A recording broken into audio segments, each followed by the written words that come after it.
ഉന്നത വിദ്യാഭ്യാസ മേഖലയിലെ സ്വകാര്യവൽക്കരണത്തിൽ സർക്കാരിനെതിരെ സിപിഐ വിദ്യാർത്ഥി സംഘടന രംഗത്ത്.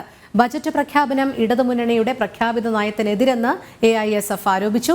ഇത്തരം തീരുമാനങ്ങൾ നടപ്പാക്കുമ്പോൾ കൂട്ടായ ചർച്ചകൾ വേണമായിരുന്നു. സ്വകാര്യവൽക്കരണ നയത്തിനെതിരെ പ്രതിഷേധവുമായി മുന്നോട്ടു പോകുമെന്നും AISF സംസ്ഥാന സെക്രട്ടറി P. കബീർ പ്രതികരിച്ചു.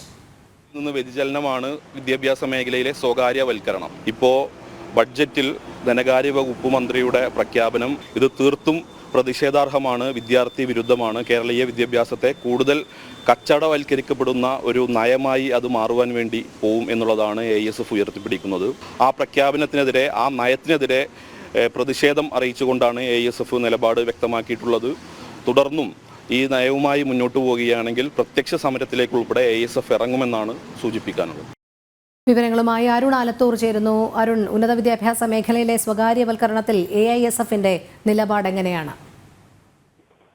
സിപിഐയുടെ വിദ്യാർത്ഥി സംഘടന തന്നെ സർക്കാരിന്റെ ബജറ്റിലെ ഈ പ്രഖ്യാപനത്തിന് എതിരെ രംഗത്തെത്തിയിരിക്കുകയാണ്. ഈ ഉന്നത വിദ്യാഭ്യാസ മേഖലയിലെ സ്വകാര്യവൽക്കരണം യാതൊരു കാരണവശാലും അംഗീകരിക്കാൻ കഴിയില്ല എന്നുള്ളതാണ് ഈ സിപിഐയുടെ വിദ്യാർത്ഥി സംഘടനയായ AISF പറയുന്നത്.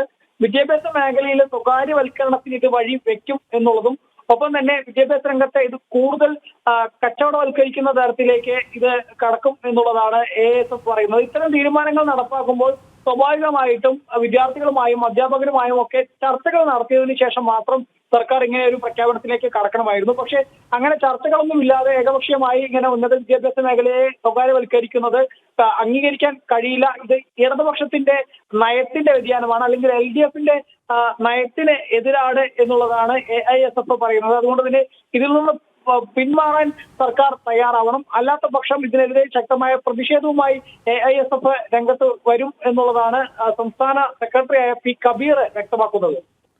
ശരി, അരുണാണ് വിവരങ്ങൾ നൽകിയത്.